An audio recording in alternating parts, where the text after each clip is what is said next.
اب اس کو کہتے ہیں امام احمد رضا کہ درمیان سے رستہ پھر کیسے نکلے؟ یہ جہاں پھسل پھسل کے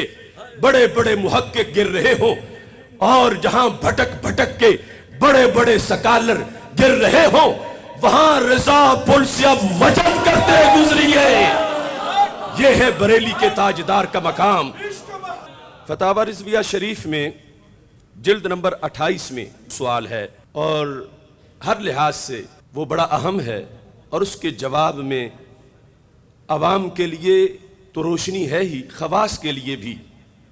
مفتیان کرام کے لیے بھی، فتویٰ لکھنے والوں کے لیے بھی، تقریر کرنے والوں کے لیے بھی بہت بڑی سوغات موجود ہے۔ اعلیٰ حضرت رحمت اللہ علیہ سے پوچھا گیا، زید کہتا ہے کہ چونکہ حضرت علی المرتضیٰ رضی اللہ تعالی عنہ نے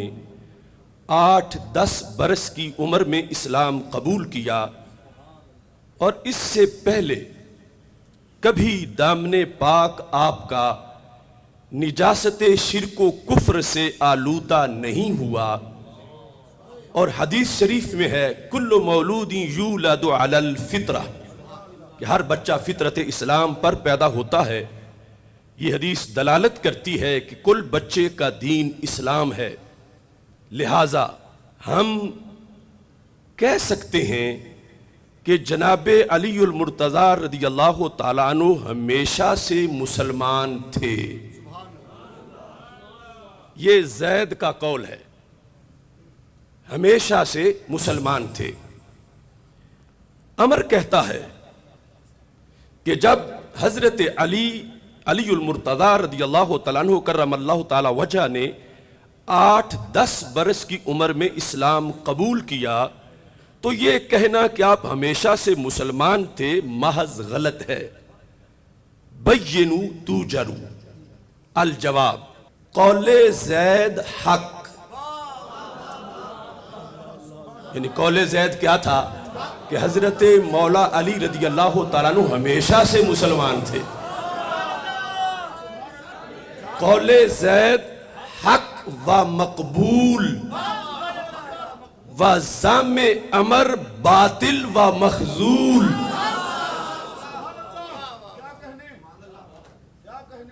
اور فرمایا کہ میں نے اس پر ایک پوری کتاب لکھی ہے، المکانۃ الحیدریہ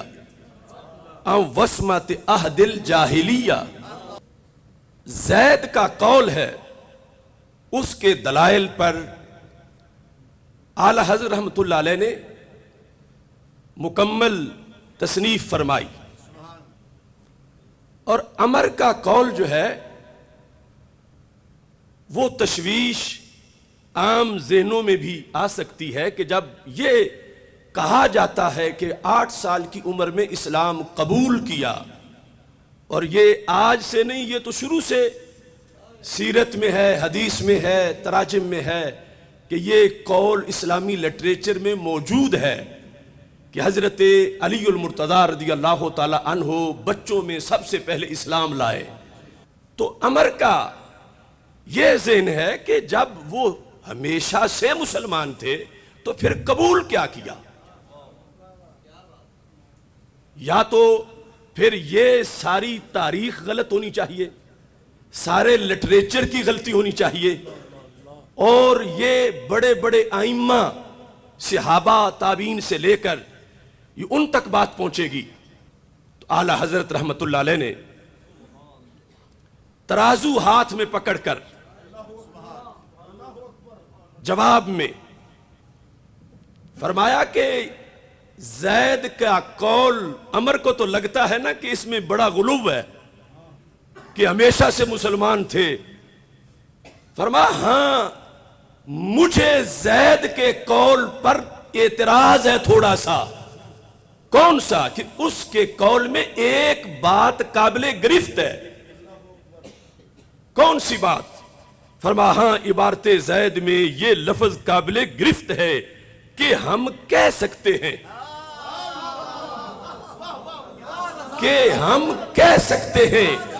کیوں؟ فرمایا اس سے بوئے زوف آتی ہے۔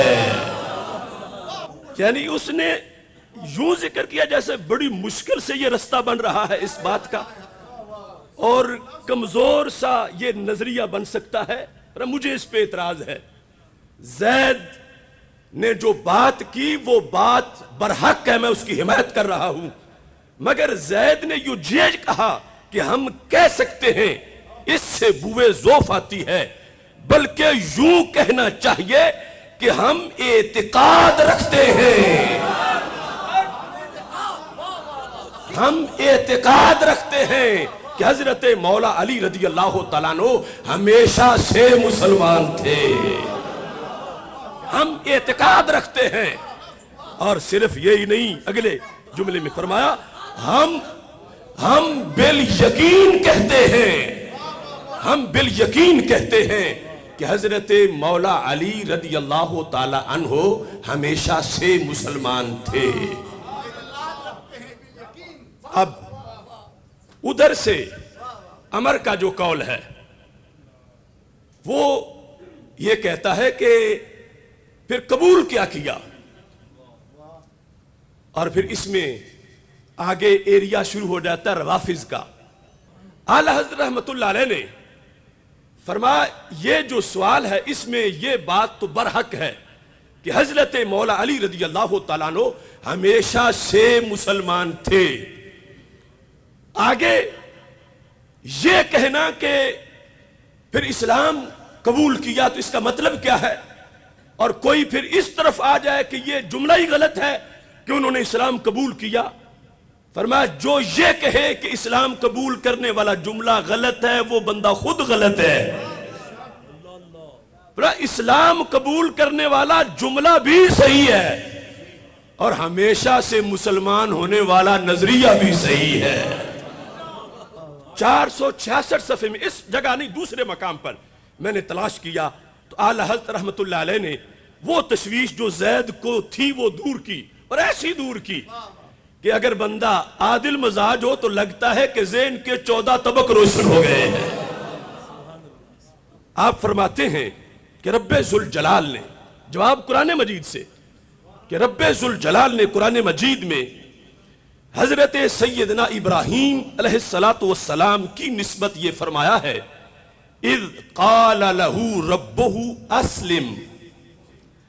قال اسلمت لرب العالمین۔ جب رب ذوالجلال نے حضرت ابراہیم سے فرمایا علیہ السلام سے کہ اسلام لا، اسلم یہ ترجمہ اعلی حضرت کا، اسلام لا،